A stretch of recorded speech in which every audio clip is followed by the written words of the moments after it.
ये कंफ्यूजन दूर कर दें कि क्या वाकई कासिम और सलेमान मुलाकात के लिए आ रहे हैं या वालिद की रिहाई के लिए किसी एहतजाजी तहरीक का हिस्सा बनेंगे, क्योंकि उनकी गिरफ्तारी की बातें हो रही हैं। अगर वो किसी तहरीक का हिस्सा बनते हैं तो बिस्मिल्लाहिर्रहमानिर्रहीम इय्याका नअबुदु व इय्याका नस्तईन। एक चीज याद रख लेना।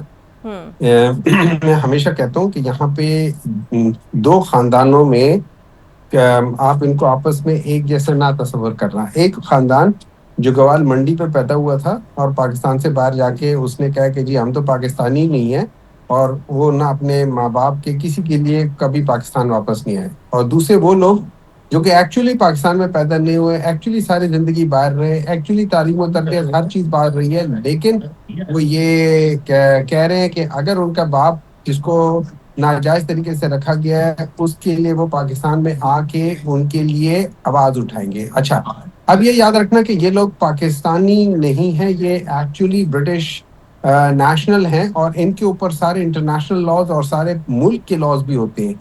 इनको ये लोग हाथ नहीं लगा सकेंगे जब तक वो किसी गलत तरीके की बात ना करें। तो दैट मीन्स अगर वो पीसफुल डेमोन्स्ट्रेशन करते हैं किसी जगह पे और कैमरा भी देख रहा होगा, सारे कर रहे होंगे, इन लोगों में किसी में हिम्मत नहीं होगी उनके ऊपर हाथ डालने के लिए, क्योंकि this will be a different thing. एक चीज। नंबर टू, एक बेटा है, मतलब लेट्स से आफिया सिद्दीकी है, उनके उसकी बहनें या वो जाते हैं, वो बाहर जाके वो लोग भी वहां जाके एक एहतजाज करते हैं कि ये ज्यादती हो रही है। हाँ, आपने पीसफुल रहना होता है, हाँ आपने उनके लॉज एंड नॉर्म्स करने होते हैं।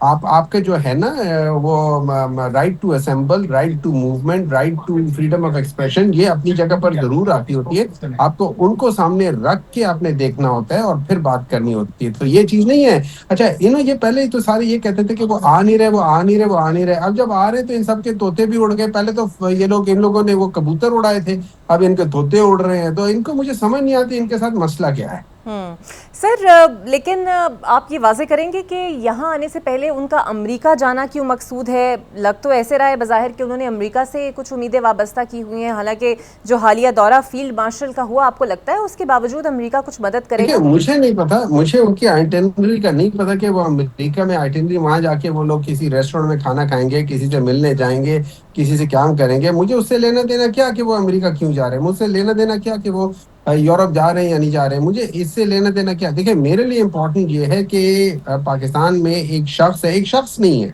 एक पूरा पॉलिटिकल पार्टी है जिसको मार्जिनलाइज किया जा रहा है, जिनकी जो जो जीती हुई सीटें उनको हरवाई जा रही हैं। अब आप सोच लें, इससे ज्यादा मजे का खेज जिसको आप अजीब बात करते हैं कि एक शख्स है, वो इलेक्शन वाले दिन हारा था 81,000 वोट से, उसने एक्सेप्ट किया था पब्लिकली कि मैं हार गया हूं। उसके बाद 90 डेज जो उसका 120 डेज या 180 डेज का जो टाइम पीरियड है, टाइम बार है, वो भी गुजर गया।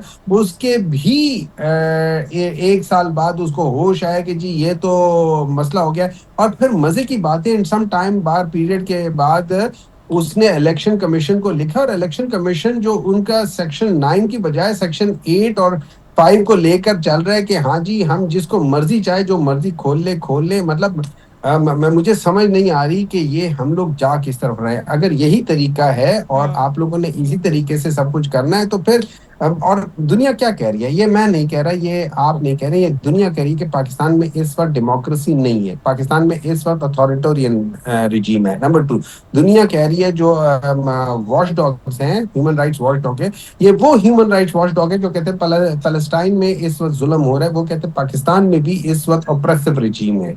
अच्छा, जिस तरीके से इन लोगों ने पाकिस्तान तरीके इंसाफ को किया हुआ है, अगर आप पढ़ के देख लें, जैसे इन लोगों ने लॉकडाउन किए, जैसे इन लोगों ने उसके नाम पे मुख्तलिफ लॉज बना के लोगों को पकड़ना शुरू किए। अब आप थोड़ी देर के लिए चले जाएं पिछले 3-4 साल में, 2019 ऑनवर्ड्स, जो इंडिया ने किया है कश्मीर में, उसी तरीके से उन्होंने लॉकडाउन किया था, उसी तरीके से उन्होंने मीडिया को कर्व किया, उसी तरीके से उन लोगों ने जो वहां के पॉलिटिकल लोग से उनको पकड़ के बंद किया उसी तरह। तो ये जो गवर्नमेंट है, they are totally following what Modi was doing, और इनके आपस में दोस्ती थी। हुमायूं साहब, ये वज़ीर आला केपी पंजाब में आए और जितनी भी उन्होंने यहाँ पर आके बातें की, फिर वो ताकतवर से मुज़ाकरात भी करना चाहते हैं। मिर्ज़ा आफरीदी के फार्म हाउस पर ये जो कल छोटी बड़ी क़यादत सर जमा हुई, ये वही शख्सियत है जिन्होंने मुश्किल वक्त में गालिबन पीटीआई को छोड़ दिया, लेकिन शायद वो कुछ मालदार हैसियत में है, अमीर हैं, इसीलिए शायद दोबारा उनकी वापसी हुई है और उनके लिए राह हमवार की जा रही है और उनका नाम सेनेट के टिकट के लिए भी ज़ेरे गर्दिश है।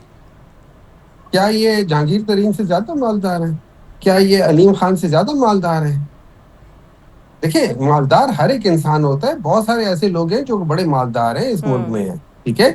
और वो सारी चीजें हैं, तो अगर तो हमने मालदार के लिहाज से करना होता है तो फिर इस वक्त जहांगीर तरीन हमारे साथ ही होता। अगर मालदार ही हमारा रेफरेंस होता तो फिर अलीम खान हमारे साथ होता।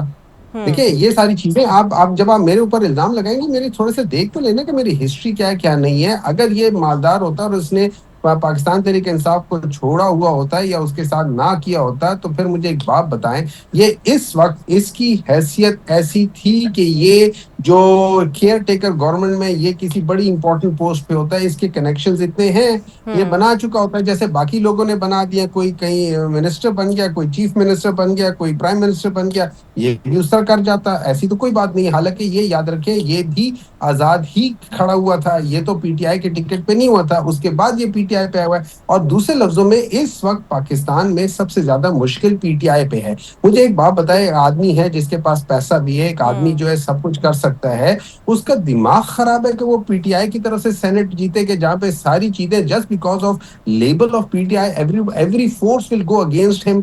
सो दैट शोज के he means business, he is there. वो लड़ना चाहता है पाकिस्तान तरीके इंसाफ की तरफ से लड़ना चाहता है, इसमें तो कोई ऐसी बात नहीं है। हाँ, ये चाहता और इसने अगर सेनेट में ही आना होता और इसने पैसे के जोर पे आना होता, तो कसम से इस वक्त जैसे वो क्या है, ये एएनपी वाली उधर चली गई पीएमएलएन में, लोग तो इसको हाथों हाथ लेते। हम्म। ये तो अकेला जाके उसको वो कर लेता। ये तो बल्कि he could have been a very good candidate for KP CMship. ये तो हम्म। बहुत अच्छा कैंडिडेट होता है। लेकिन ये चीज कह देना, मेरे ख्याल में ये बहुत ज्यादा ज्यादती की बात है उस शख्स के साथ।